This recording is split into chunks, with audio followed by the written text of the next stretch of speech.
శుక్లాంబరధరం విష్ణుం శశివర్ణం చతుర్భుజం ప్రసన్నవదనం ధ్యాయేత్ సర్వవిఘ్నోపశాంతయేత్. గురుర్బ్రహ్మా గురుర్విష్ణుః గురుర్దేవో మహేశ్వరః గురుః సాక్షాత్ పరబ్రహ్మ తస్మై శ్రీగురవే నమః.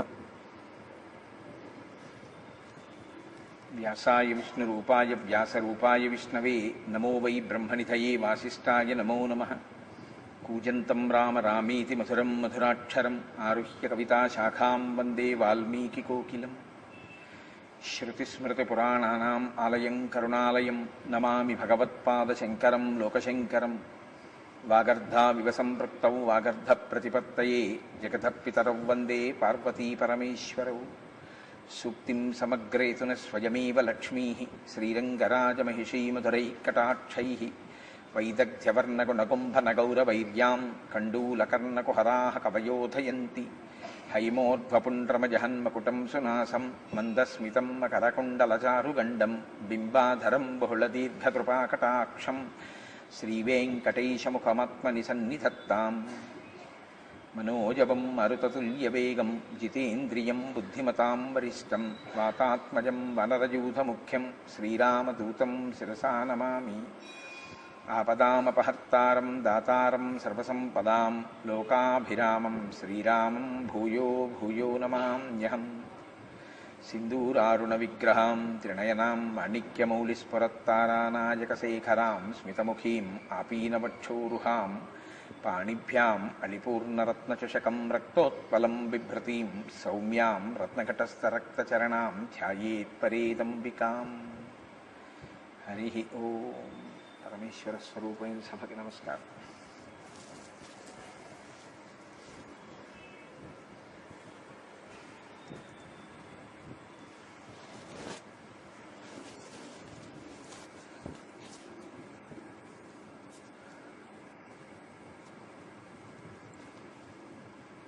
నిన్న ఉపన్యాసం పూర్తి చేసే సమయానికి ధృతి, దృష్టి, మతి, దాక్ష్యము అనబడేటటువంటి 4 గుణములను ఆవిష్కరించిన వారై స్వామి హనుమ 100 యోజనముల సముద్రాన్ని గడచి ఆవలి ఒడ్డుకు వెళ్ళి తతస్సలంబస్య గిరీ సమృద్ధి విచిత్రకూటి నిపపాతకూటి ఆ లంబ పర్వతం మీద దిగినటువంటి సన్నివేశాన్ని నిన్నటి రోజున చెప్పి మీతో పూర్తి చేసి ఉన్నాను.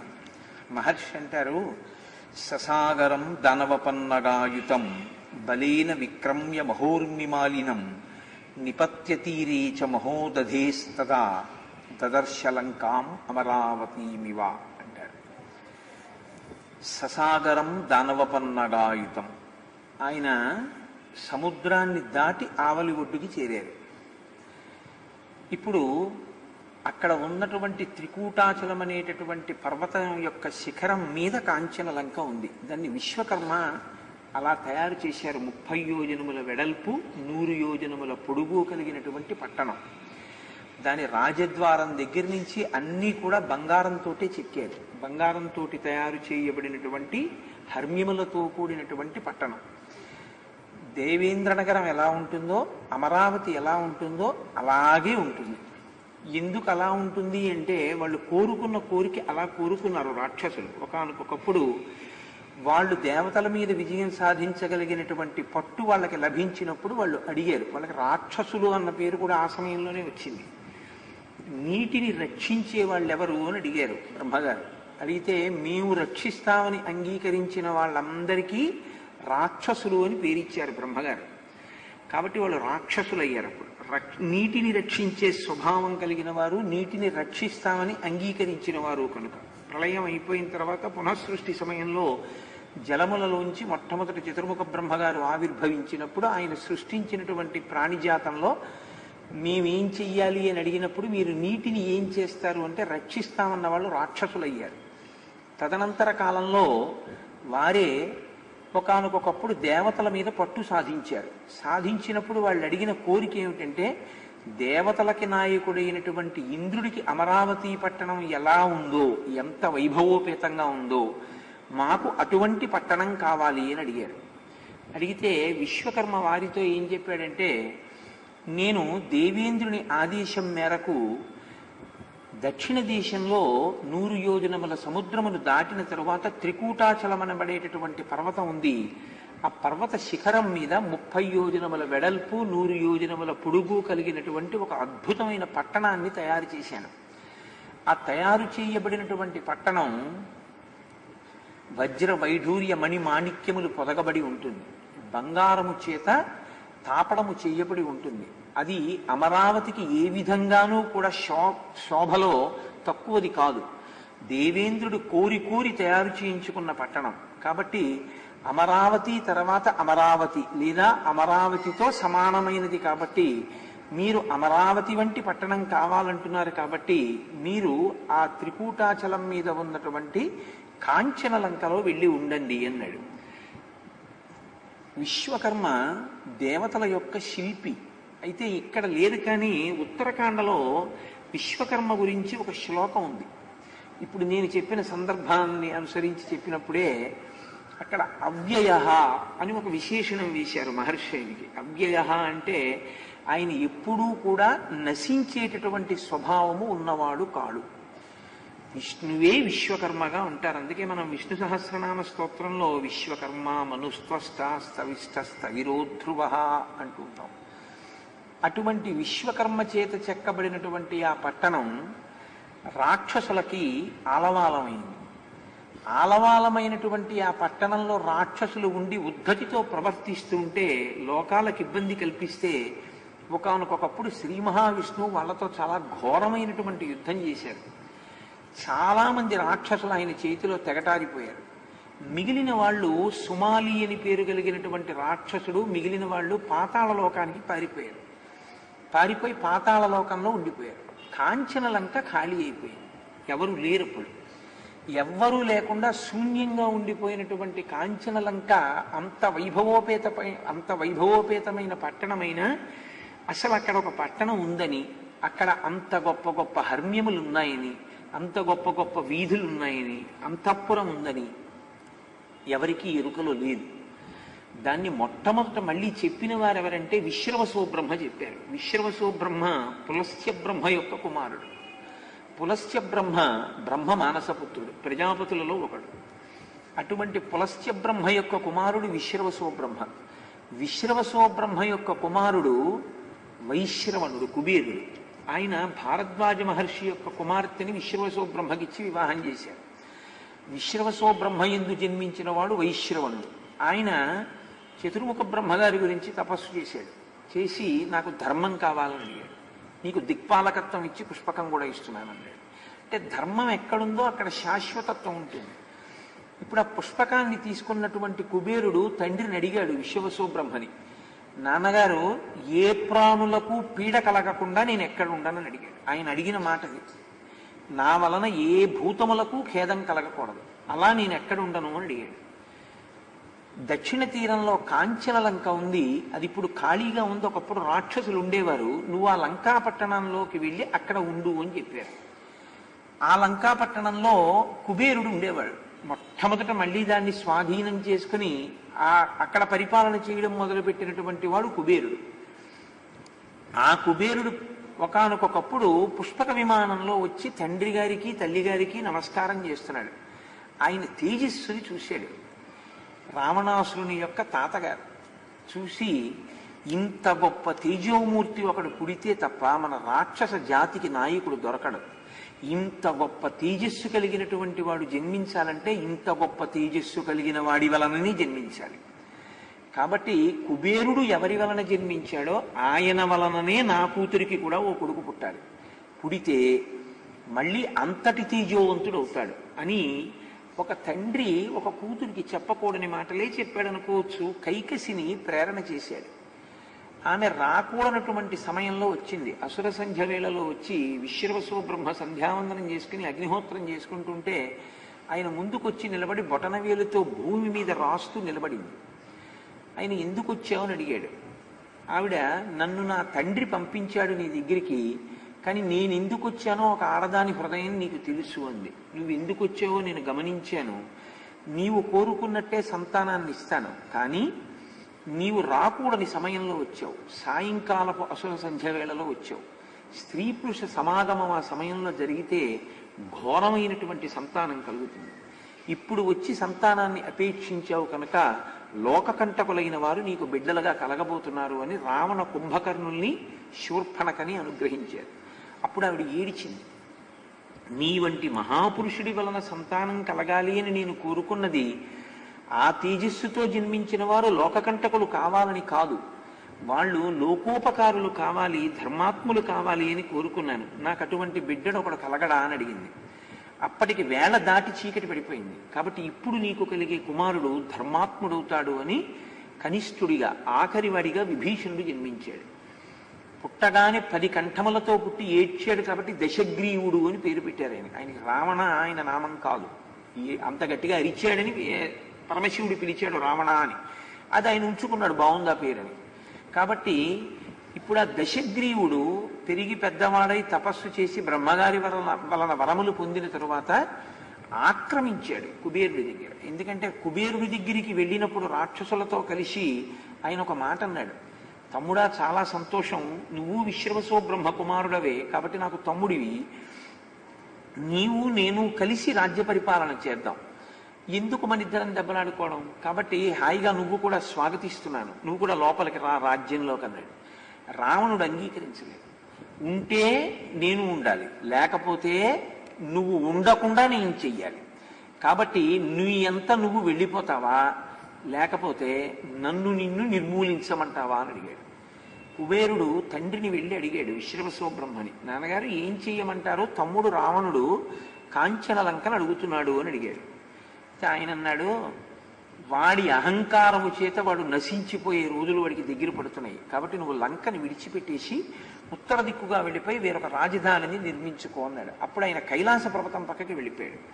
వెళ్ళిపోయినా వెళ్ళి అన్నగారిని దండించి అన్నగారితో యుద్ధం చేసి ఓడించి పుష్పక విమానాన్ని ఎత్తుకొచ్చాడు కుబేరుడి దగ్గర నుంచి రావణాసురుడు. కాబట్టి దదర్శలంకాం అమరావతీమివ అని మహర్షండంలో అసలు ఆ లంకాపట్టణాన్ని మొట్టమొదటిసారి చూసిన వాడికి ఎవరికైనా కళ్ళు చెదిరిపోలిసింది. అది అంత తేలికేం కాదు. అది హనుమ కాబట్టి తట్టుకున్నారు, కానీ అసలు హనుమ కాబట్టి ఆలోచించారు, కానీ అసలు ఎందుకు వచ్చాడో జ్ఞాపకం రావడం కష్టం, ఎవరికీ జ్ఞాపకం రాదు. ఎందుకంటే మహర్షి ఎన్ని శ్లోకాలు రచన చేశారో, 1, 2 కవు, ఎన్ని శ్లోకాలు ఇచ్చారో, అది కూడా ఆ శ్లోకాలు కూడా బహుభంగిమల చిత్రంగా ఉంటాయి. కొన్ని మహర్షి చెప్పినవి, కొన్ని హనుమ చూస్తున్నప్పుడు ఎలా కనపడ్డాయో చెప్పినటువంటి శ్లోకాలు.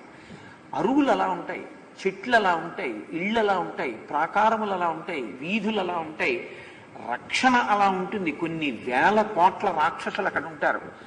ఆభిచారిక హోమాలు చేసేవాళ్ళు ఉంటారు, వాళ్ళు కేవలం ఎప్పుడూ మంత్రభాగం చేస్తుంటారు, వాళ్ళు తలుచుకోగానే ఆ అగ్నిహోత్రాన్ని ప్రయోగిస్తారు. అంత భయంకర స్వరూపులతో నిండిపోయి ఒక చోట మహర్షి అంటారు, పాములతో నిండిన పాతాళం ఎలా ఉంటుందో లంక కూడా రావణ పరిపాలనలో అలా తయారైపోయింది. దుష్టులందరికీ కూడా ఆలవాలముగా మారిపోయింది, ఒక్క ధర్మాత్ముడైన విభీషణుడు తప్ప. అటువంటి సమయంలో అసలు ఆయన 100 యోజనముల సముద్రాన్ని దాటి ఆవలిబడ్డికి వెళ్ళి నిలబడి చూడగానే అమరావతిలా కనపడింది అంటే అందులో ఆశ్చర్యం లేదు. ఎందుకనంటే వాళ్ళ కోరికదే, అమరావతి లాంటి పట్టణం కావాలనే వాళ్ళు అడిగారు. కాబట్టి అమరావతిలాగే ఉంటుంది ఆ కాంచన లంక. అటువంటి లంకా పట్టణాన్ని చూసినప్పుడు మీరు ఒకటి కొంచెం జాగ్రత్తగా గమనించండి. సుందరకాండ యొక్క గొప్పతనాన్ని మీరు 2 కోణములలో చూడవలసి ఉంటుంది ఇక్కడ సర్గల్లో. ఒకటి బాహ్య సౌందర్యం, లంక యొక్క బాహ్య సౌందర్యం. ఇప్పుడు మనం ఒక అద్భుతమైన మేడ గురించి ఏదో విన్నాం అనుకోండి, ఇంటికి రాగానే ఏం చెప్తాం అంటే, అబ్బాయి ఎంత బాగుంది అనుకుంటున్నావు వాళ్ళ ఇల్లు అని మొదలు పెడతాం. అక్కడ చిత్రం ఏమిటంటే మహర్షి ఒక తివాచీని కూడా విడిచిపెట్టలేదు. అంటే మీరు ఆలోచించండి, ఒక తివాచీ గురించి కూడా ఒక శ్లోకం చెప్పవలసిందే. అక్కడ ఏది విడిచిపెట్టడానికి లేదు. అంతటి బాహ్య సౌందర్యం, అంతటి సౌందర్యం కలిగినటువంటి లంకాపట్టణంలోకి ప్రవేశించి చూస్తున్నవాడి దృష్టి దాని మీద నిలబడిపోతుంది. అది ఒక సౌందర్యం. రెండవది, అక్కడ ఉన్నటువంటి స్త్రీలు, అన్ని రకాలైనటువంటి వాళ్ళు లంకాపట్టణానికి తీసుకొచ్చాడు. వారిని చూడకూడని రీతిలో చూశారు హనుమ. ఒంటి మీద నూలు పోగు లేని వాళ్ళని కూడా చూశారు, ఎందుకంటే రాత్రి వెళ్ళారు. సౌందర్యమునకు ఆటపట్లు వాళ్ళు. ఈ మహర్షి మాటలలో చెప్పాలి అంటే అసలు కొన్ని శ్లోకాలు చెప్పడం కూడా కష్టంగా ఉంటుంది, కొన్ని చదువుకుని మీరు అనుభవించవలసి ఉంటుంది. పురుషులకు సుఖమివ్వడంలో అత్యంత సమర్థత కలిగినటువంటి మెరుపు తీగల వంటి స్త్రీలు ఒంటి మీద బట్టలేని వారు చూడబడినారు అని రాశారు మహర్షి. అప్పుడు కనుచూపు తప్పించి ఈమె సీత కాదు అని విడిచిపెట్టి వెళ్ళిపోగలిగారు. అది ఆయన సౌందర్యం. ఇది లంకా సౌందర్యం. ఏకకాలమునందు రెండు సౌందర్యాలు నడుస్తాయి. మీ బుద్ధి ఎక్కడ నిలబడితే అది మీ సౌందర్యం. అది మీకు పరీక్ష. సుందరకాండ జరిగేటప్పుడు సుందరకాండ సర్గలన్నీ జరిగిన ఆ శ్లోకాలే మీకు గుర్తున్నాయనుకోండి, మీ బుద్ధి అక్కడ సౌందర్యాన్ని అనుభవిస్తుంది. మీ బుద్ధి హనుమద్వైభవాన్ని అనుభవించగలిగింది అనుకోండి, మీ బుద్ధి పరిపక్వత చెందుతోంది. కాబట్టి సుందరకాండ చాలా గమ్మత్తైనటువంటి కాండ. కనుక ససాగరం దానవపన్నగాయుతం బలేన విక్రమ్య మహోర్మిమాలినం నిపత్య తీరే చ మహోదధేస్తథా దదర్శలంకాం అమరావతీమివ. సముద్రం పక్కన ఉన్నటువంటి పర్వత శిఖరం మీద ఉంది లంక. కాబట్టి ఇప్పుడు యదీచ్ఛగా ఆ సముద్ర కెరటములు ఎప్పుడు వచ్చి కొడుతుంటాయి. ఎక్కడ బయలుదేరారు హనుమ? దక్షిణ సముద్రపు ఉత్తర తీరంలో బయలుదేరారు. దక్షిణ సముద్రపు ఉత్తర తీరంలో బయలుదేరి సముద్రాన్ని దాటి దక్షిణ తీరానికి చేరుకుంటే లంక కనపడింది. దక్షిణ తీరానే ఉండేది లంక. మీరు ఎప్పుడు బాగా ఈ మాటని జ్ఞాపకం పెట్టుకుని చూడవలసి ఉంటుంది. సుందరకాండలో లంక ఎక్కడుంటుంది? దక్షిణ తీరంలో ఉంటుంది. అయోధ్య ఎక్కడుంటుంది? సరయూ ఒడ్డునుంటుంది. హిమాలయాలు ఎక్కడ ఉంటాయి? ఉత్తర దిక్కునే ఉంటాయి. కైలాసం ఉత్తర దిక్కునే ఉంటుంది.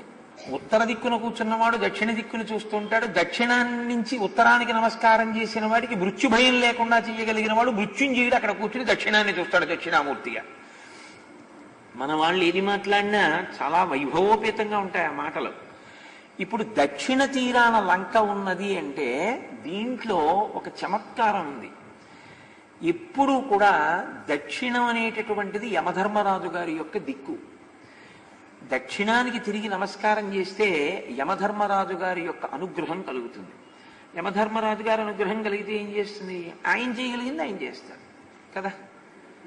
కాబట్టి యమధర్మరాజు గారి యొక్క సదనాన్ని చేరుకోవాలన్నా, శరీరము రోగగ్రస్తము కావాలన్నా దక్షిణ దిక్కుకి తిరిగి ఎక్కువ నమస్కారం చేయాలి.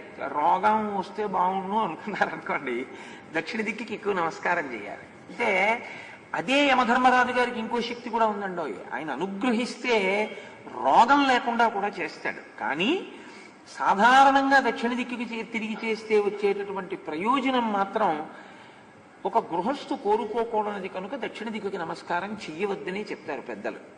పెద్దలేమి ఎక్కడైనా అంతే. నిన్న మీరు సుందరకాండలో విన్నారుగా, అంజలిన్ ప్రాముఖ కుర్వన్ పవనాయాత్మయోనయి. తూర్పు దిక్కుకి తిరిగి నమస్కారం చేశారు తప్ప దక్షిణానికి ఎడుతూ దక్షిణానికి నమస్కారం చేయలేదు. ఇది మీరు తెలుసుకోవలసిన విషయం. ఎందుకో తెలుసా అండి? నమస్కారం చెయ్యడం ప్రధానం కాదు. నమస్కారం చేసేటప్పుడు మీ నమస్కారం ఎవరికి చేద్దామనుకున్నారో వారికి అందే ప్రయోజనం మీకు వస్తుందా లేదా ప్రధానం. మీకు నేను ఈ సందర్భంలో ఒక మాట చెప్పవలసి ఉంటుంది. ఒక జగద్గురువు దగ్గరైనా సరే మీరు దక్షిణ దిక్కుకి తిరిగి నమస్కారం చేస్తే ఆయనకి వెళ్ళదా నమస్కారం? భారతీ తీర్థస్వామి కానివ్వండి, పరమాచార్య స్వామి వారే కానివ్వండి, ఇక్కడికి వచ్చి ఇలా కూర్చున్నారనుకోండి, మీరు దక్షిణానికి తిరిగి నమస్కారం చేశారనుకోండి, ఆ నమస్కారం ఆయనకి వెళ్ళదు. ఆ నమస్కారం యమధర్మరాజు గారికి వెళుతుంది. మీరు తూర్పు దిక్కుకి తిరిగో లేదా ఇంకొక దిక్కుకు తిరిగో నమస్కారం చెయ్యాలి, కానీ దక్షిణానికి తిరిగి మాత్రం చేయకూడదు. గురువుగారు ఎదురుగుండా కూర్చున్న గురువుగారికి చేసినా దక్షిణానికి చేయకూడదు. అందుకే అసలు ముందు వెడుతూనే దిక్కేమిటని అడిగి చూసుకుని నమస్కారం చేస్తారు. అధిష్టానం దగ్గరైనా అంతే. గురువుగారు శరీరం విడిచిపెట్టేసిన తర్వాత అధిష్టానాన్ని నిర్మాణం చేస్తారు. శరీరాన్ని అందులో పెట్టి శివలింగం పెట్టేస్తారు. అధిష్టానం దగ్గరికి వెళ్ళినా దక్షిణానికి తిరిగి నమస్కారం చేయకూడదు. ఉత్తరానికి తిరిగి కానీ తూర్పుకి తిరిగి కానీ సాధ్యమైనంత వరకు ఆ రెండు దిక్కులే నమస్కారానికి. అంటే నేను ఎందుకు ఈ మాట చెప్పవలసి వస్తోంది అంటే అది కూడా సుందరకాండలో అంతర్భాగమే. ప్రతి చిన్న విషయాన్ని, ఉపాసనకి సంబంధించిన ప్రతి విషయాన్ని మీకు చెప్తుంది. నేను మీతో ఒక మాట మనవి చేశాను. నమస్కారము మీ బాధ్యతని అవతల వారి యందు నిక్షేపిస్తుంది. మీరు నమస్కారం చేశారనుకోండి, ఆయన దాన్ని ఏదో సామాన్యంగా పుచ్చేసుకోవడం కుదరదు. ఆయన ఏం చేయాలంటే ఓ ఆశీర్వచనం చేయాలి. ఆయన అలా ఆశీర్వచనం చెయ్యకూడని వాళ్ళు ఎవరో తెలుసా అండి? ఒక్క సన్యాసి చేయకూడదు. సన్యాసి ఆశీర్వచనం చేయరు. సన్యాసి ఏం చేస్తారు అంటే, ఆయన సన్యాసి నమస్కారాలన్నీ పుచ్చుకుని మీకు ఆశీర్వచనాలు చేస్తూ కూర్చున్నారు అనుకోండి, ఇంకా ఆయన ప్రయోజనం ఏమిటి? సన్యాసి ఎప్పుడూ ఆశీర్వచనం చేయకూడదు. సన్యాసి ఏమనాలంటే నారాయణ నారాయణ నారాయణ అనేటప్పుడు నాలుకతో అనడం కాదు, లోపల ఎప్పుడూ ఒక భావన ఉండాలి. వీళ్ళందరినీ ఉద్ధరించేవాడివి నువ్వు, కాబట్టి పీఠంలోకి వెళ్ళి నమస్కారం చేసి ఎంతమంది చేశారో అంతమంది నమస్కారాలు అటువైపుకి తిప్పేయాలి. కాబట్టి నారాయణ నారాయణ నారాయణ అంతే తప్ప ఆయన మళ్ళీ వెంటనే ఆయుష్మాన్ భవ అందరూ. అది ఎవరనాలంటే గృహస్థాశ్రమంలో ఉన్నటువంటి గురువులు ఆశీర్వచనం చెయ్యాలి. ఇప్పుడు మీరు ఒక నమస్కారం చేస్తే ఆయన మీకు ఆశీర్వచనం చేయాలంటే మీ బాధ్యత ఆయన తీసుకోవాలి. మీ బాధ్యత ఆయన తీసుకోవాలి అంటే ఆయన ఆ నమస్కారం అందితే కదా మీకు ఆయన చేయడం ఆశీర్వచనం. మీరు ఆ దిక్కుకి తిరిగి చేయకుండా మీరు అన్య దిక్కులకి చేసిన నమస్కారంతో ఆయన మీకేం ఆశీర్వచనం చేస్తారు? కుదరదు. ఆయన కూడా చేయలేరు. అప్పుడు ఆయన ఆ నమస్కారం ఆయనకు అందదు. కాబట్టి దక్షిణ దిక్కుని పరిహరించవలసి ఉంటుంది నమస్కారంలో.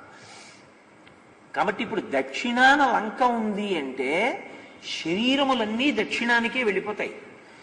ఊరికి దక్షిణ దిక్కున శ్మశానం ఉంటుంది ఎప్పుడును.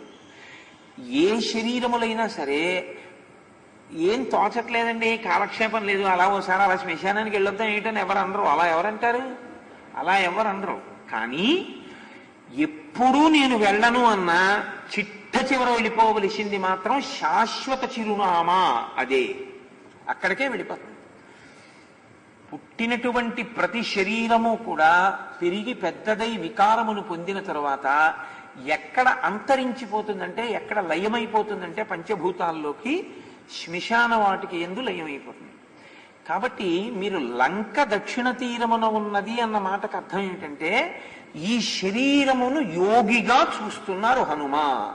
అందుకే ఓం యోగినే నమః అని హనుమకి అష్టోత్తర శతనామ స్తోత్రంలో ఒక నామం. ఆయన యోగి పుంగవుడు. యోగి అంటే పతంజలి యోగ సూత్రాల్లో అనేన యుజ్యతే ఇతి యోగః అని. ఆయన ఏది ఒక్కటో, ఏది సత్యమో, ఏది శాశ్వతమో ఆ సత్యము తానుగా నిలబడి, ఏది అసత్యమో, ఏది కాలమునందు వికారమును పొందుతుందో, ఏది కాలమునందు పుట్టి కాలమునందు పెరిగి కాలమునందు వెళ్ళిపోతుందో ఆ వెళ్ళిపోయేదాన్ని వెళ్ళని దానిగా ఉండి చూడడం యోగి లక్షణం. మీరు పట్టుకున్నారో లేదో? మనం వెళ్ళిపోయేది మనం అనుకుంటాం, వెళ్ళనిదేదో అది తెలుసుకుని అది నేనని నిలబడతాడు. అంతే తేడా యోగికి మనకి. ఎన్నాళ్ళు బ్రతకనివ్వండి, ఎంత పక్కింటి వాడు వెళ్ళిపోనివ్వండి, తండ్రి గారు వెళ్ళిపోనివ్వండి, తాతగారు వెళ్ళిపోనివ్వండి, తల్లిగారు వెళ్ళిపోనివ్వండి, ఇన్ని తద్దినాలు పెట్టనివ్వండి, వాళ్ళు వేరేళ్ళు వెళ్ళిపోయారు, మనం వెళ్తాం ఏంటంటే. అంటే ఎందుకంటాడంటే ఆ మాట మనం చచ్చిపోము అన్న మాట వరకు సత్యం అండి. మనకి చావు లేదు. ఎప్పుడు లేదు? మీరు ఆత్మ అని మీరు అనుభవంలోకి వస్తే చావు లేదు. ఆత్మకి చావేది. కానీ నేను ఆత్మని చావు లేదన్నవాడు గొప్పవాడు, నోటితో కాదు అనుభవంలో. నేనిది అని నాకు చావు లేదన్నవాడు అజ్ఞానంలో ఉన్నవాడు. యోగి ఏం చేస్తాడంటే తాను ఆత్మగా నిలబడి కదిలిపోయి పడిపోయేటటువంటి శరీరాన్ని సాక్షిగా చూస్తూ ఉంటాడు. ఆ అనుభవంలోకి వెళ్ళిపోయిన వాడి మాట చాలా గమ్మత్తుగా ఉంటుంది. అసలు అది ఏంట్రా ఈ మాటలో అనిపిస్తుంది. మహర్షి దగ్గరికి వెళ్ళి ఒకప్పుడు రమణ మహర్షి దగ్గరికి ఒక ఆయన, మీరు రాత్రి బాగా నిద్రపోతారా అని అడిగారు. అడిగితే ఆయన అన్నారు, అవును ఇది నిద్రపోతుంది అన్నారు. మరి మీరు అన్నారు, నేను నిద్రపోతున్న దానికి సాక్షిని అన్నారు. ఇది నిద్రపోతోందని నేను తెలివిగా ఉండి చూస్తూ ఉంటాను, ఇది లేచిందని నేను చూస్తూ ఉంటాను, ఇది కలకంటోందని నేను చూస్తూ ఉంటాను. దీని మూడవస్థలకి నేను సాక్షిని, నాకు మాత్రం అవస్థలు లేవు. ఆ నేను ఏది యథార్థమైన నేనో అది నేను, అది ఆత్మ. ఆ ఆత్మగా నిలబడిన యోగి శరీరాన్ని సాక్షిగా చూస్తాడు. ఒక శరీరాన్ని కాదు, తన శరీరానికి తాను సాక్షి. ఒక్కొక్కసారి ఆ స్థాయిలో ఉన్నప్పుడు సమస్త జగత్తుకి, జగత్ అంటే వచ్చి వెళ్ళిపోయేది, ఒక శరీరం ఎలా వచ్చి వెళ్ళిపోతుందో అలా మీరు శరీరమును లోకమంతటి యందు చూస్తే వచ్చి వెళ్ళిపోయేటటువంటి సమస్త ప్రాణుల యొక్క సమాహారమునకు జగత్తని పేరు. జాయతే గచ్చతే ఇది జగత్. ఏది పుడుతుందో ఏది వెళ్ళిపోతుందో దానికి జగత్ అని పేరు. అంటే మీకు ఇంకా తేలిగ్గా చెప్పాలంటే డేట్ ఆఫ్ బర్త్ ఉన్న ప్రతిదీ జగత్తులోకే వస్తుంది. ఎందుకని? Date of birth presupposes date of death. పుట్టింది అని మీరు అన్నారంటే చచ్చిపోతుంది ఖాయం, అది వెళ్ళిపోతుంది. ఈ శరీరానికి ఒక డేట్ ఆఫ్ బర్త్ ఉంది, ఇది ఒక తేదీన పుట్టింది కాబట్టి ఇది ఖచ్చితంగా ఒక తేదీన చచ్చిపోతుంది, ఇది వెళ్ళిపోతుంది, ఇది ఉండదు. ఇది ఉండదన్న విషయాన్ని ధైర్యంగా అంగీకరించగలిగితే అప్పుడు నీ దృష్టికోణం ఎట్టెడుతుందంటే మరి వెళ్ళనిది ఏది అని అడుగుతావు. ఇది ఉంటుందండి అలా అనకూడదండి, ఇది ఉంటుందండి అన్నారు. అలా అస్తమానం అనుకోమని కాదు నా ఉద్దేశ్యం. విచారణ యందు, ఆత్మతత్వ విచారణ యందు మీరు ఆ నిర్ణయానికి రావలసి ఉంటుంది. ఇది ఉండదయా, ఇది వెళ్ళిపోతుంది ఒకనాడు. దీన్ని కట్టెల మీద పెట్టి అగ్నిహోత్రంలో సంస్కారం చేస్తారు, అప్పుడు ఇది కాలిపోతుంది. కానీ ఇది కాలిపోతూ ఉండడాన్ని ఒకటి చూస్తూ ఉంటుంది, కాలిపోతోందని. అది ఏదో అది నేను అన్ననాడు మీరు నిజమైన నేను యందు నేనుగా నిలబడ్డారనుకోండి, సత్యమునందు అసత్య వస్తువుని మీరు సత్య వస్తువుగా నిలబడి చూస్తారు. అప్పుడు వీటితో చూసేది బాహ్యం, దానితో చూసేది ఆంతరం. తనలో తాను నిలబడి తనని తాను సాక్షిగా చూస్తాడు. ఆ చూపుకి ఈ కన్ను పనికిరాదు, చూపుకి లోకన్ను కావాలి. ఆ లోకన్ను ఉన్నవాడి గురించి చెప్పడం సుందరకాండ ప్రారంభం. అందుకే ఒక యోగి కథ ప్రారంభం అవుతోంది, అంతఃవిచారణ ప్రారంభం చేస్తున్నారు. అందుకే ఉపాసన కాండ సుందరకాండ అన్నారు పెద్దలు. ఇది ఆత్మతత్వం వైపుకి ఎలా వెడుతుందో, ఒక యోగి యొక్క గొప్పతనం ఎలా ఉంటుందో చెప్తారు. యోగికి ఉన్న గొప్పతనం ఏమిటో తెలుసా అండి? అటువంటి సత్యము అయినటువంటి వస్తువు యందు తాను సత్యముగా నిలబడిపోయిన వాడి నోటి వెంట వచ్చినది సత్యం. మీరు పట్టుకున్నారో లేదో? నేను ఒక మాట చెప్పాను అనుకోండి, ఆయన సత్యం చెప్పారండి అంటారు. ఆయన సత్యం చెప్పారండి అంటే నేను జరిగిపోయినది ఉన్నది నేను మాట్లాడితే నేను సత్యం చెప్పినట్టు.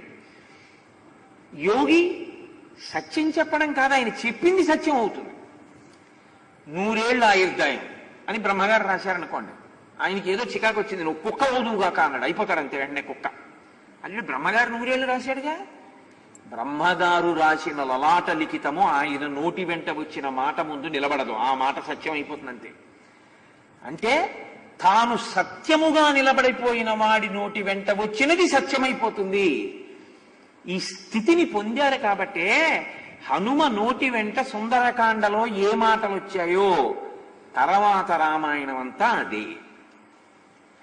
కాబట్టి ఇప్పుడు ఆయన ఆత్మను అనుభవించినటువంటి గొప్ప యోగి, సాధకుడు, అంతే. అంతకన్నా ఇంకేమీ చెప్పకండి ఆయన గురించి. అలా చూస్తేనే మీకు రామాయణం అందం.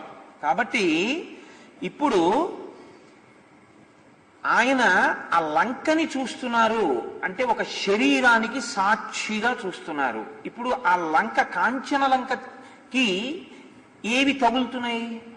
సముద్ర కెరటములు తగులుతున్నాయి. కెరటం చూడండి ఎక్కడ పుడుతుంది? సముద్రంలో పుడుతుంది. సముద్రంలో పుట్టి సముద్రంలో పెరుగుతుంది. సముద్రంలో పెరిగి సముద్రంలో ప్రయాణం చేస్తుంది. సముద్రంలో ప్రయాణం చేసి సముద్రంలో విరిగి పడిపోతుంది. మళ్ళీ వెనక్కి వెళ్ళి సముద్రంలో కలిసి. తప్ప సముద్రం కన్నా కెరటం వేరా కాదు, సముద్రమునందే కెరటము పుట్టింది. అలా ఈ కెరటములు ఎప్పుడూ వస్తుంటాయి, కొడుతుంటాయి, వెడుతుంటాయి, కొడుతుంటాయి, వెడుతుంటాయి. కెరటములు లేని సముద్రం మీకు ఎప్పుడు ఉండదు. కెరటాలు మాత్రం వస్తూనే ఉంటాయి, కొడుతూనే ఉంటాయి, వెడుతూనే ఉంటాయి. ఈ శరీరాన్ని కూడా 6 కొడుతూ ఉంటాయి ఎప్పుడు, అవే 6 కెరటాలు. దీన్ని ఎప్పుడూ కొడతాయి. ఆఖరి కెరటం కొట్టినప్పుడు ఇది పడిపోతుంటుంది, మళ్ళీ ఇంకో కొండని కొడుతుంటాయి, అంటే ఇంకో శరీరాన్ని కొడతాయి. శరీరం అనే కొండని మాత్రం ఈ 6 కొట్టకుండా ఉండవు. అవే ఆ కెరటములే 6గా చూసినప్పుడు షడూర్ములు అంటారు. ఇవి మనుష్యులకని మీరు అనుకోకూడదు, ఇవి సమస్త ప్రాణిజాతమునకు ఉంటాయి.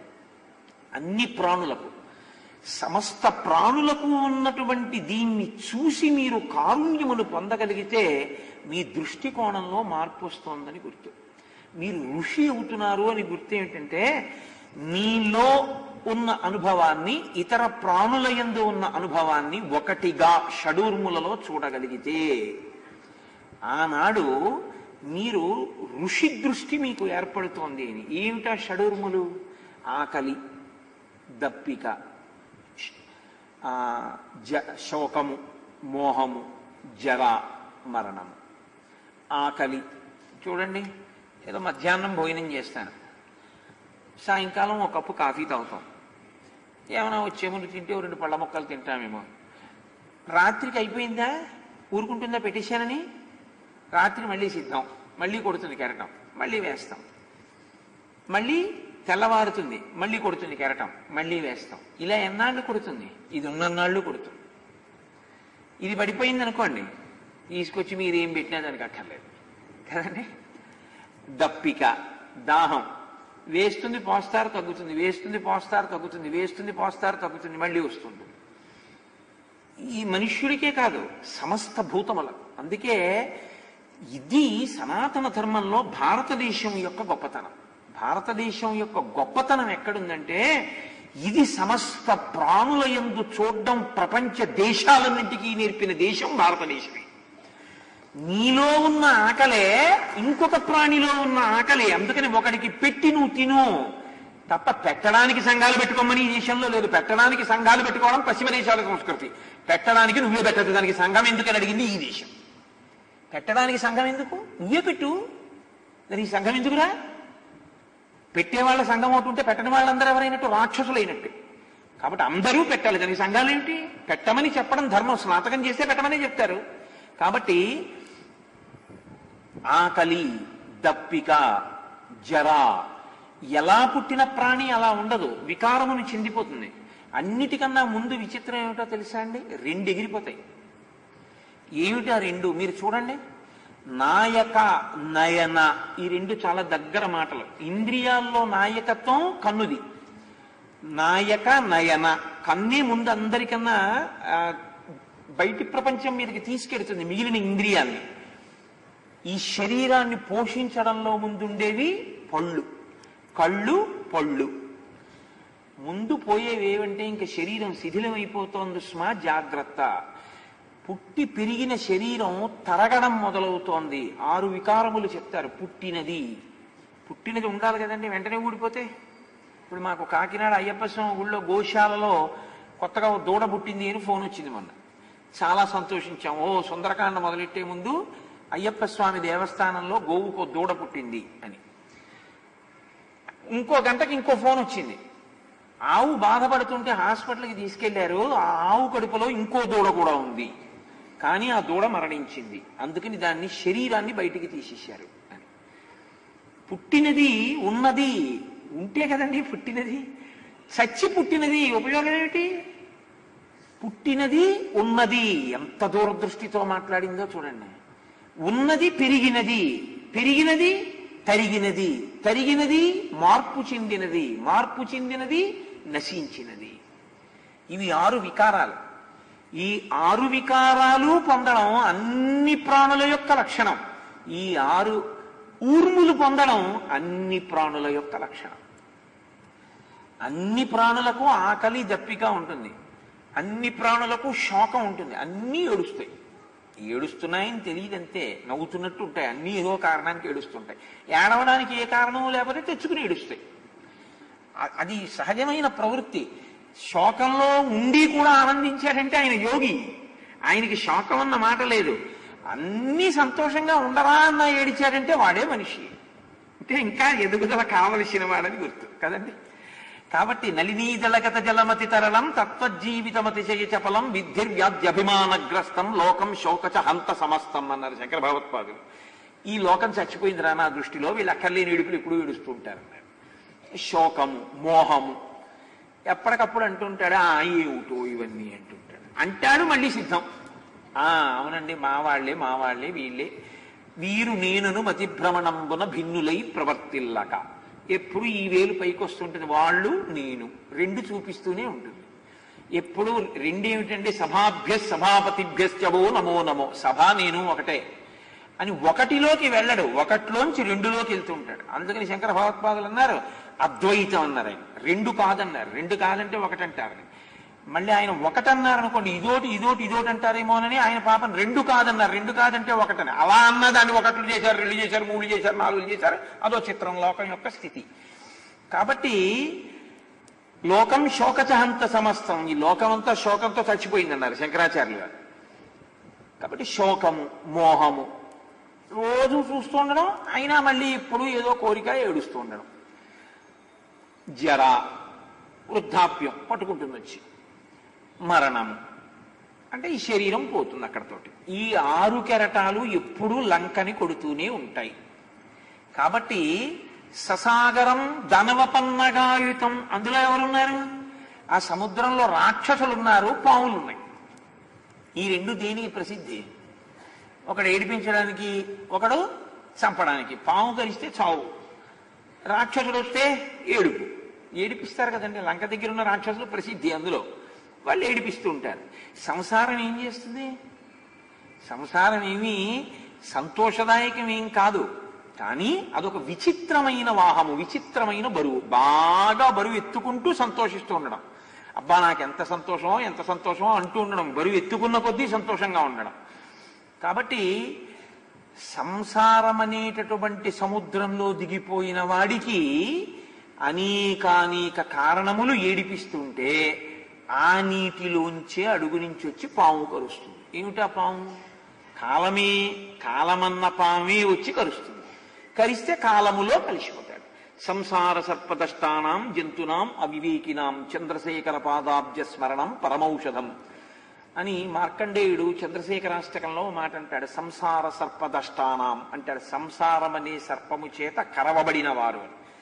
శ్రీవేంకటేశ్వర ఆర్తులకు నభయంకరుడవు, సంసార సర్పదష్టులంతేర్ప గరుడధ్వజుండవు, పాపమును మొసలిచే పట్టుబడిన వారి బాధలు మాన్ప చక్రాయుధుండవు అని వెంకటేశ్వరుణ్ణి స్తోత్రం చేస్తారు. మన ప్రారంభం ఏమిటంటే వెంకటేశ్వర స్వామి వారి గుడి ముందు ఆ దీర్ఘం ఒకటే ఉండదు, వెంకటేశ్వర దేవాలయం అని రాస్తారు. పెళ్లి కార్డు వేసుకుంటాడు, వాళ్ళ తండ్రి గారేమో వెంకటేశ్వర శర్మ అని పేరు పెడతాడు, వీడేమో వెంకటేశ్వర శర్మ అని రాసుకుంటాడు. ఆ వేకి దీర్ఘం ఉంటేనే పాపం తీస్తాడు ఆయన. వేం అంటే పాపం, కట అంటే తొలగించడం. ఆ వేకి దీర్ఘం లేకుండా నువ్వు గుడి ముందు పేరెడితే పాపం తీసేవాడిని తీయనివాడు నువ్వు పేరెట్టినట్టు. అక్కడ వేకి దీర్ఘం పెట్టి పెట్టాలి. కానీ మన వాళ్ళు ఏం చేస్తారంటే వే రాస్తారు, వేకి దీర్ఘం ఇవ్వరు.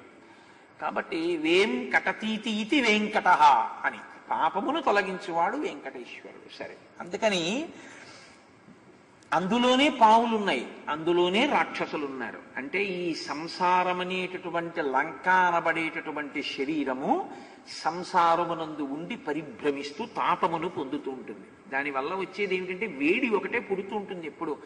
సంసార భ్రమణ పరితాపోపశమనం అంటారు శంకరాచార్యుల వారు శివానంద లహరిలో. కాబట్టి బలేన విక్రమ్య మహోర్మిమాలినం నిపత్యతీరే చ మహోదధేస్తథా దదర్శలంకాం అమరావతి వివా.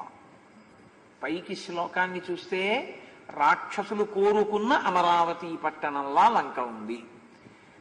ఆంతరముగా చూస్తే అసలు సమస్తమైన కష్టాలు కాలంలో రావడం, కాలంలో పోవడం, షడూర్ములు షడ్వికారములు అన్నిటితో కూడినదై ఆ లంక ఉన్నది. దాన్ని దశగ్రీవుడైనటువంటి రావణుడు పరిపాలిస్తున్నాడు. ఇప్పుడు దాన్ని చూసి హనుమ అంటారు, ససాగరమానా దృశ్యం అతిక్రమ్య మహాబల త్రికూట శిఖరే లంకాం స్థితాం స్వస్థో దదర్శ. ఆయన 100 యోజనముల సముద్రాన్ని దాటి వెళ్ళి త్రికూటాచలం మీద, త్రికూటము యొక్క శిఖరము మీద ఉన్న లంకని చూస్తున్నారు. అంటే ఆయన లంకలో లేరు కదండి. లంకను చూడాలంటే లంక నుంచి వేరుగా ఉంటే కదా లంకను చూడటం. నేను ఈ మైకుని ఎప్పుడు చూస్తాను? మైక్ కన్నా నేను వేరుగా ఉంటాను. నేనే మైక్ అయిపోతే ఇంక నేను మైక్ నేను చూడను. మైకు కన్నా వేరుగా ఉంటే మైకుని చూసినట్టు, దీనికన్నా వేరుగా నేనుంటే దీన్ని చూసినట్టు, లంక కన్నా వేరుగా తానుండి లంకని చూస్తున్నారు. అంతే కదండి, వెళ్ళింది అందుకేగా, లంకను చూడడానికేగా. అంటే ఇంకా లంకలో ప్రవేశించలేదు. బాహ్యార్థం. అంతరార్థం, శరీరమును సాక్షిగా చూస్తున్నారు. చూసినప్పుడు లంక ఎక్కడుంది? 2 పర్వతాలు ఉన్నాయి ఇక్కడ, శ్రీవేలము త్రికూటాచలం. కానీ ఇది ఎక్కడుంటుందంటే లంకని విశ్వకర్మ త్రికూటాచలం మీద పెట్టాడు. ఎందుకు త్రికూటాచలం మీద పెట్టాలంటే మనకి ఉపనిషత్తులో ఒక మంత్రం ఉంది. పురత్రయే క్రీడతి జీవ తతశ్చుజాతం సకలం విచిత్రం అని. పురత్రయే క్రీడతి జీవ, ఇదే బాలా త్రిపుర సుందరి తత్వం అంటారు దీన్ని. త్రిపుర సుందరి ఆవిడ, త్రిపురాంతకుడు ఆయన. త్రిపుర సుందరి త్రిపురాంతకులది అనాది నుంచి ఉన్న దాంపత్యం. అది ఒక గొప్ప శివతత్వం, చాలా ఆశ్చర్యకరమైన దాంపత్యం. ఆవిడ త్రిపుర సుందరి, ఆయన త్రిపురాంతకుడు. ఇప్పుడు ఇది త్రికూటాచలం మీద ఉంది. పురత్రయే క్రీడతి జీవ, ఈ జీవుడు ఏం చేస్తూ ఉంటాడంటే పురత్రయమునందు ఆడుకుంటూ ఉంటాడు ఎప్పుడు. చలం అంటే అంటే నేను ఇన్నేళ్లు బతికున్నాను, ఇన్ని రోజులు బతికున్నాను, నేను ఇన్ని చేశాను అంటాడు. కానీ యథార్థమనకు వాడు అనుభవించిన సుఖములన్నిటినీ కూడా 3 అవస్థల కింద విభాగం చేశాడు. కొంతమంది జాగృతిలో ఉన్నట్టుండి స్వప్నంలో ఉంటారు. మీరు సభలోనే కొంతమందికి ఇలా పడిపోతుంటాయి కళ్ళు, అదేమిటో పురాణంలోనే బాగా పడిపోతుంటాయి కొంతమందికి. చిత్రం. అందుకని జాగృతి అంటే ఇంద్రియములు లేచి ఉండడం. లేచి ఉండి మీరు జగత్తును అనుభవిస్తే జాగృతి. ఇంద్రియములలో ఉన్న శక్తులన్నింటినీ మనసు మూట కట్టుకుని ఇంకా తను కొన్నిటిని సృష్టి చేసి చూపిస్తే స్వప్నం. కన్ను పనిచేయదు ఇంకా, ఎందుకని కన్ను బడలిపోయింది. కంటిలో ఉన్న శక్తిని మనసు పుచ్చేసుకుంటుంది. చెవి వినపడదు, చెవిలో ఉన్న శక్తిని మనసు తీసేసుకుంటుంది. మీరు ఇలా ముట్టుకుంటే తెలియదు, స్పర్శేంద్రియము యొక్క శక్తిని మనసు మూట కట్టుకుంటుంది. నాలుక మీదకి తీసుకొచ్చి తిరుపతి లడ్డు ముక్క పెట్టినా తెలియదు, దాని రుచిని చెప్పగలిగిన సామర్థ్యాన్ని మనసు లాగేసుకుంటుంది. ఇలా 5 ఇంద్రియముల యొక్క శక్తుల్ని మనసు మూట కట్టుకుని లాగేసుకుని ఆ మనసు ఏం చేస్తుందంటే కళని సృష్టిస్తుంది. అంటే జాగృతిలో తాను బాగా ఏది అనుభవించాడో దాన్నే స్వప్నంలో చూపిస్తుంది. లేకపోతే తను ఎప్పుడూ మనసుతో ఏది కోరుకుంటూ ఉంటాడో దాన్ని స్వప్నంలో చూపిస్తుంది. అందుకే గురువు ఎప్పుడు శిష్యుణ్ణి ఏమడుగుతారంటే, ఎక్కువ నీకు కళలు ఏమొస్తుంటాయి రా అని అడుగుతుంటారు. అంటే కళని బట్టి అతని మనస్సు ఎలా ఉంటుందో తెలిసిపోతుంది. కాబట్టి ఇప్పుడు స్వప్నము. మూడవది మనసు బడలిపోతుంది. ఇంకా ఈ ఇంద్రియముల యొక్క శక్తుల్ని తీసుకుని కాసేపు కళ సృష్టించి చూపిస్తుంది. ఆ తర్వాత ఇంకా అది కూడా చేయలేక అది కూడా అలిసిపోతుంది. అలిసిపోయి ఈ 5 శక్తుల్ని పట్టుకుని మనసు వెళ్ళిపోయి ఆత్మలోకి కలిసిపోతుంది. ఇప్పుడు ఏముంటుంది? ఏమీ ఉండదు. రమణ మహర్షి మాటల్లో చెప్పాలంటే, ఇంటి ముందు కుక్క ఉండి ఇంటి యజమాని నిద్రించినట్లున్నది సుషుప్తి అన్నారు ఆయన. ఎంత గొప్ప ఉపమానం అండి! మహానుభావుడు తురీయావస్థలో ఉన్నవారు కాబట్టి చెప్పారు ఆ మాట. ఇంటి ముందు కుక్క ఉండి ఇంటి యజమాని నిద్రించినట్టు. ఇంటి యజమానికి ఏమీ తెలియదు, గాఢ నిద్రలో ఉన్నాడు. ఇప్పుడు మీరు ఆ ఇంట్లోకి వెళ్ళినా ఎత్తుకుపోతున్నా ఆయన ఒంటి మీద ఉన్నవే తీసేస్తున్నా ఆయనకి తెలియదు. కానీ ఆ ఇంటి ముందు ఒక కుక్క తిరుగుతోంది. కుక్క తిరుగుతోంది కాబట్టి ఇంట్లోకి బయటికి కుక్క తిరుగుతోంది కాబట్టి ఇంట్లో ఎవరో ఉన్నారని గుర్తు. ఇంట్లో ఎవరు లేకపోయినా ఇంట్లో ఉన్నా యజమాని పనుకుని తిరుగుతోంది కాబట్టి రక్షింపబడుతోందని గుర్తు, ఇంకా ఉందని గుర్తు. అది పాడుపడిపోయిందని గుర్తు ఏంటంటే అక్కడ ఇంకేం ఉండదు. ఊపిరి కుక్కలా తిరుగుతూ ఉంటుంది, లోపలికి బయటికి. ఈయన ఎక్కడ ఉన్నాడు? ఆత్మయందు ఉన్నాడు. ఏమీ తెలియవు. అందుకే మీరు చూడండి, ఆత్మగా ఉండిపోయాడు అనుకోండి సుఖం, అదే శాంతి. అందుకే మీరు చూడండి, ఏమిటో ఎంత ఇబ్బంది పడిపోయానోనండి, గాఢ నిద్ర పట్టనే ఇవ్వడండు, ఎంత హాయిగా ఉందోనండి నిద్ర పట్టంటాడు. ఆ హాయి ఏమిటంటే ఆత్మగా నిలబడిపోవడం. కానీ అది మన ఎరుకలో ఉండదు. సుషుప్తి ఎరుక కాదు, మన చేత తెలియబడేది కాదు. నిద్రపోతామంటే ఆత్మ ఒక్కటే ఉంటుంది. తురీయం అంటే 4వ దశలో ఈ 3 దశల్ని చూస్తారు. తాను అలా నిలబడి ఈ శరీరము నిద్రపోతోందని, ఈ శరీరము కలకంటోందని, ఈ శరీరము లేచి ఉందని, దీని 3 అవస్థల్ని తాను చూస్తాడు. తాను చూసి 3 అవస్థల్ని చెప్తే 4వ అవస్థలో ఉన్నాడు. అందుకని తురీయములో ఉన్నవాడెవరో వాడు జ్ఞాని, ఆ స్థాయికి వెళ్ళగలిగినటువంటి వాడు. ఇప్పుడు స్వామి హనుమ అలా చూస్తున్నారు. పురత్రయే క్రీడతి జీవ తతస్తు జాతం సకలం విచిత్రం. ఈ 3 అవస్థల్లోనే సమస్త జీవకోటి తిరుగుతుంది. 4వ అవస్థలోకి కాని వెళ్ళావో నువ్వు జ్ఞాని అయిపోయావని గుర్తు. అలా కోట్ల మందిలో ఎవడో అంతర్ముఖుడైన వాడు సాధన చేత ఆ స్థితిని పొందుతాడు. ఆ స్థితిని పొందేశాడు అనుకోండి, అప్పుడు ఆయన ఆత్మగా అంతటా వ్యాపించినటువంటి ఒక్క ఆత్మ ఏదో అది తాను కాబట్టి ఎక్కడ ఏం జరుగుతుందో ఆయనకి తెలుస్తూ ఉంటుంది. అది విచిత్రం. సిద్ధులు శక్తులు అని మనకి లోకంలో మాట ఉంది. కొన్ని సిద్ధులు వస్తాయండి, బాగా భక్తిగా ఉంటే జ్ఞానం ఉంటే ఏదో కొన్ని సిద్ధులు వస్తాయండి అంటుంటారు. సిద్ధులు వస్తాయి అనుకుని సిద్ధుల కోసం వెంపర్లాడడం, సిద్ధుల్ని అస్తమానం ప్రకటించడం అత్యంత హీనాతిహీనమైనటువంటి ప్రక్రియ. నేను యథార్థం చెప్తున్నాను మీతో. ఎందుకో తెలుసా అండి, నేను శంకర భగవత్పాదుల కింకరుణ్ణి, నేను ఆయన్ని నమ్ముకున్నామండి. శంకర భగవత్పాదులు ఒక మాట చెప్తారు, దక్షిణామూర్తి స్తోత్రం చెప్తూ ఆఖరణ ఫలశ్రుతి చెప్తూ ఒక మాట చెప్పారు ఆయన. సర్వాత్మత్వమితి స్ఫుటీకృతమిదం యస్మాదముష్మిన్స్తవే తేనాశ్వశ్రవణాత్ తదర్థమననాత్ ధ్యానాచ్చ సంకీర్తనాత్ సర్వాత్మత్వ విభూతి సహితం స్వాదీశ్వరత్వం స్వతః సిద్ధేత్తత్ పునరష్టదా పరిణతం చైశ్వర్యమవ్యాహతం. కొన్ని సిద్ధులు వస్తాయి, సత్యం తెలుస్తాయి కొన్ని కొన్ని విషయాలు. కానీ మీరు వాటిని కానీ కోరుకున్నారనుకోండి, అవి మిగులుతాయి, మీ యొక్క జ్ఞానము నశించిపోతుంది. హీనాతిహీనమైన సాధకుడిగా నిలబడిపోతాడు. ఏమిటి నువ్వు సాధించేది దానివల్ల? ఏమీ ఉండదు. అది ఎటువంటిదో శంకరాచార్యుల వారు చెప్తే, సురేశ్వరాచార్యుల వారు అంటే మహానుభావుడు, శృంగేరి పీఠానికి మొట్టమొదటి పీఠాధిపతి ఆయన. మండనమిశ్వరుడు కదండి, సురేశ్వరులు అయ్యారు. సురేశ్వరుడు వార్తికం చేస్తూ దాని మీద భాష్యానికి వార్తికం చేస్తారు.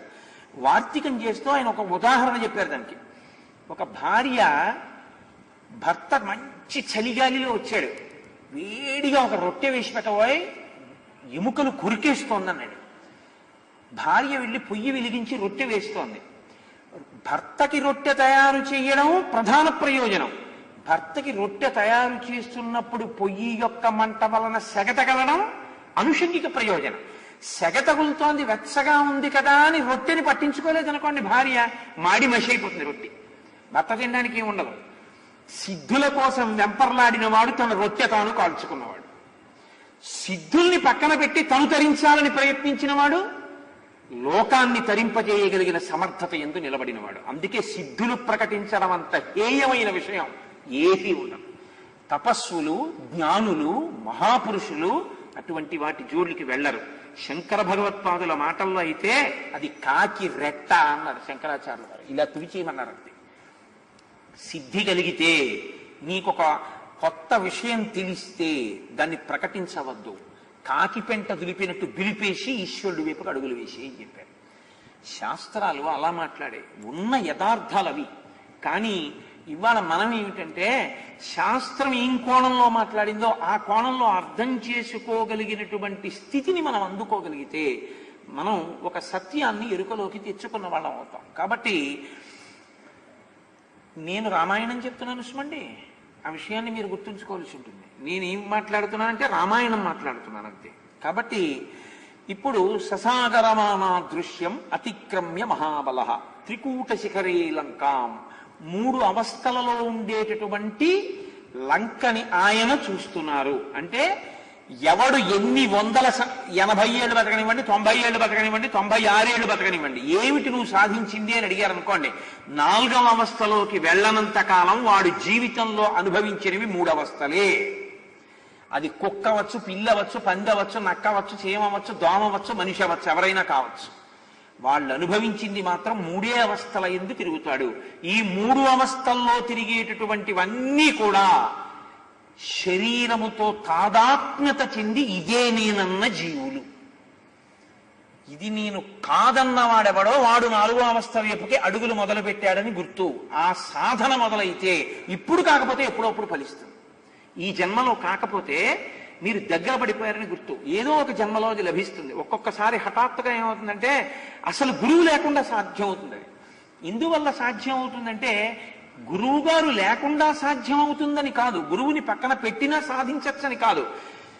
గత జన్మలలో ఎక్కడో గొప్ప గురు శుశ్రూష చేసి గురువు గారి దగ్గర కూర్చుని అదే పనిగా శాస్త్రాన్ని విని దాని మీద తాదాత్మ్యత పెంచుకున్న కారణం చేత జ్ఞానమావిర్భవించే సమయం లోపల ఈ శరీరము ప్రారబ్ధవశాత్తు పడిపోతే, ఈ విన్న వాసనాబలం జీవుడికి ఉండిపోతే తదనంతర జన్మలో ఏమవుతాడంటే ఒక్కొక్కసారి గురువు గారి అవసరం కూడా లేకుండా తనంత తానుగా జ్ఞాన విస్ఫోటనం జరుగుతుంది. అది అసాధారణంగా జరుగుతుంటుంది. సాధారణంగా కష్టం. అలాగా ఉన్నారు మహాత్ములు. రామకృష్ణ పరమహంస కోవలోకి వస్తారు. రామకృష్ణ పరమహంస కారణ జన్ముడు. అందుకే ఆయన ఒక గురువు గారి దగ్గర వింటే వచ్చినవి కావు, తనంత తాను భాషించింది ఆయనకి. ఆయన అలా పొందారంతే. అందుకే ఆయన అలా సమాధి పొందేవారు, ఆయన అలా దర్శనం చేసేవారు, ఆయన అలా మాట్లాడేవారు. ఆయనకి ఇలా చూస్తున్నట్టు ఉండేవారు. కానీ ఆయన చూపు ఎప్పుడూ కూడా మీరు ఆలోచిస్తున్నది ఏమిటో ఆయనకి తెలుసు. పరమహంసకి ఎలా తెలుస్తుందండి అలాగా? అది పరమహంస అంటే. పరమహంస అంటే జగత్తుని బ్రహ్మమును వేరు చేసేస్తాడు. వేరు చేసేసి బ్రహ్మముగా తాను నిలబడతాడు. అప్పుడు అందరిలో ఉన్నది బ్రహ్మమే కదండి. అందరిలో ఉన్న బ్రహ్మములో తాను అయిపోయినప్పుడు మీలో ఉన్నది నాకు తెలియదండి. తెలిసిపోతుంది అంతే. కాబట్టి ఇప్పుడు తెలుస్తుంది. ఎందుకు తెలుస్తుంది అంటే తాను బ్రహ్మముగా నిలబడినప్పుడు లభించేటటువంటి అనుషంగిక ప్రయోజనంగా తెలుస్తుంది అది. అందుకే మహాత్ముల జీవితాల్లో ఇలాంటి సందర్భాలు ఉంటాయి. కానీ దాన్ని ఈశ్వరాభిముఖం చేస్తారు తప్ప అన్య ప్రయోజనానికి వాడరు. రామకృష్ణ పరమహంస కలకత్తా కాళికాదేవి ఆలయంలో కూర్చుని ఉంటే మహారాణి వచ్చింది ఒకసారి. వచ్చి ఆయన ఎప్పుడు ఏదో పాట పాడుతుండేవారు. సంతోషంగా అర్చకత్వం చేసేవారు. పాట పాడుతున్నారు. ఆవిడ పువ్వులు కడుతోంది, కాళికాదేవి దండ కడుతోంది. పాట పాడుతున్న పరమహంస ఒక్కసారి కుర్చీ నుంచి కిందకి దూకి రాణిని లాగి లెంపకాయ కొట్టారు. కొట్టాడికి తల తిరిగిపోయింది. రాణిని కొట్టారు, ఏ ఉపద్రవం వస్తుందో అని హడిలిపోయారు అందరూ. అలా ఎందుకు కొట్టారన్నారు. ఆయన కోపంతో ఊగిపోతూ అన్నారు, అమ్మకి దండ కడుతున్నావు, అమ్మకి దండ కట్టేటప్పుడు ఇది అమ్మ మెడలో వేస్తే ఎంత పొడుగు వస్తుందో, పువ్వులు దగ్గరగా ఉన్నాయా, దీని మీద ఉందా దృష్టి? ఎవరో ఇద్దరు దెబ్బలాడుకున్న వాళ్ళు రేపు పొద్దున్న నీ దగ్గరికి వస్తారు సభలోకి, వాళ్ళకి మనం తీర్పు ఏం చెప్పచ్చని ఆలోచిస్తున్నావు. తీర్పు గురించి ఆలోచిస్తామే, దండ కట్టేటప్పుడు దండ గురించి ఆలోచించకుండా అమ్మవారి దండ గురించి అందుకు కొట్టానన్నారు. ఆవిడ కాళ్ళ మీద పడింది. మహానుభావ, ఎంత గొప్ప మాట చెప్పినా బుద్ధి మార్చారయ్యా. శరీరంతో చేయడం కాదు, మనసుని కూడా అక్కడ పెట్టడం నేర్పారని. వాళ్ళు కారణజన్ములు. భగవాన్ రమణులకు గురువు లేడు. ఆయనకి భాషించింది. అందుకే ఆయన ఎప్పుడూ చెప్పేవారు, నాకు గురువు లేరన్న మాట పక్కన ఉంచండి, మీకు గురువు ఉండకూడదని నన్ను మాత్రం అనుకరించకండి అని చెప్పేవారు. తప్పు, జ్ఞానిని అనుకరించకూడదు. జ్ఞానిని అనుకరించడం అంత ప్రమాదం ఇంకోటి లేదు. ఎప్పుడూ అనుకరించకూడదు. మీరైతే అప్పుడు అవ్వకుండా మీరు ఆయన ఇమిటేట్ చేస్తే మీకేమొస్తుంది? మీరు పెట్టుకుంటారా గోచి? ఎందుకు భగవాన్ రమణులను అనుకరించడం? ఆయన స్థితిని పొందండి, పొందిన తర్వాత మీరేమవుతారో అప్పుడు మీ గురించి ఉపన్యాసం అప్పుడు చెప్పుకోవచ్చు తప్ప ఇప్పుడు ఎందుకు అనుకరణలు? కాబట్టి అజ్ఞానిని మనం అనుసరించకూడదు, జ్ఞానిని అనుకరించకూడదు. అనుసరించడం వేరు, అనుకరించడం వేరు. అది జ్ఞాపకం పెట్టుకోవాలి ఎప్పుడు. కనుక హనుమ సాక్షిగా చూస్తున్నారు ఆ లంకాపట్టణాన్ని. అందుకే సుందరకాండ నడవదు. ససాగరమానా దృశ్యం అతిక్రమ్య మహాబల త్రికూట శిఖరే లంకాం స్థితాం స్వస్థో దదర్శ. ఆయన ఆ లంక నుండి వేరుగా ఉండి యోగిగా దాన్ని చూస్తున్నారు, ఆ లంకాపట్టణాన్ని. ఇది ఆంతరం, సాధనా రహస్యం. బాహ్యం ఇంకా లంకలోకి వెళ్ళలేదు, సముద్రపు టుడ్డుకి దిగి లంకాపట్టణాన్ని చూస్తున్నారు. ఇప్పుడు మహర్షి అంటారు, యోజనానాం శతం శ్రీమాన్ తీర్థ్యాపి ఉత్తమ విక్రమ అనిశ్వసన్ కపిస్తత్ర నగ్లాని వధిగచ్చతి శతాన్యహం యోజనానాం క్రమేయం సుబహౌన్యపి కిం పునః సాగరస్యాంతం సంఖ్యాంతం శతయోజనం. ఆయన అంటున్నారు, 100 యోజనముల సముద్రాన్ని దాటి ఈవలికి ఒడ్డుకి వచ్చినా, మధ్యలో మైనాకుణ్ణి కాదన్నా, సురస నోట్లోకి వెళ్లి బయటికి వచ్చినా, సింహికని భంజించినా, ఆయన కనీసం అయ్య బాబోయ్ ఇంత కష్టపడ్డానని అని ఒక నిట్టూర్పు విడవలేదు. అంటే నిట్టూర్పు అన్నదాన్ని మీరు కొంచెం జాగ్రత్తగా గమనించాలి. నిట్టూర్పు అనేకమైనటువంటి వాటికి నిదర్శనం. అమ్మయ్య బయటపడ్డానరా బాబు, ఎలాగో అలాగా అనుకున్నానుకోండి అంటాడు. లేదు ఇది ఇంక అయ్యే పని అనుకున్నాడు అనుకోండి అంటాడు. అది మీ మనస్సు చేసేసుకున్న నిర్ణయాన్ని వ్యక్తం చేస్తుంది. ఆయన అలా అనలేదు అంటే ఆయన అమ్మయ్యా ముందు ప్రయాణం అయిపోయింది అని ఆయన అనలేదు అంటే ఆయనకు అది శ్రమ అనిపించలేదు. అనిపించకపోతే ఒక ఎత్తు. ఇప్పుడు ఆయన అంటున్నారు ఇలాంటి 100 ఎన్నైనా గడచి వస్తాను, ఇది పెద్ద లెక్క అన్నారు వెనక్కి తిరిగి. దీనికి 100 యోజనాలను పేరా, ఇలాంటి 100 ఎన్నైనా దాటి వస్తానన్నారు ఆయన. ఇది బాహ్యంలో ఆయన యొక్క పరాక్రమం. అది మీరు సంతోషించవలసిన విషయం. అది పొగట్టా కాదు, తనని గురించిన స్తోత్రం కాదు. అది ఆయన శాప విమోచనమైన తర్వాత పొందినటువంటి గొప్ప స్థితి. నేను రామకార్యం మీద ఇలాంటివి ఎన్నైనా దాటి వస్తాను కాబట్టి సీతామాత దర్శనం కూడా చెయ్యగలను, పట్టుదల నిలబడుతోంది. ఇంకా అదే సంతోషంతో ఉన్నారు. కాదు, ఆంతరంగా ఏమిటో తెలుసా అండి, ఈశ్వర కార్యానికి వెళ్ళేటప్పుడు కానీ ఈశ్వర కార్యం అయిన తరువాత కానీ మీరు ప్రహృష్టవదన శ్రీమా ఎంతో సంతోషంతో వెళ్ళిపోవాలి తప్ప బడలిపోయినట్టు ఏదో కష్టపడి పూర్తి చేసినట్టు అలా బరువుగా ఉండి వెళ్ళకూడదు. చాలా సంతోషంగా వెళ్ళాలి.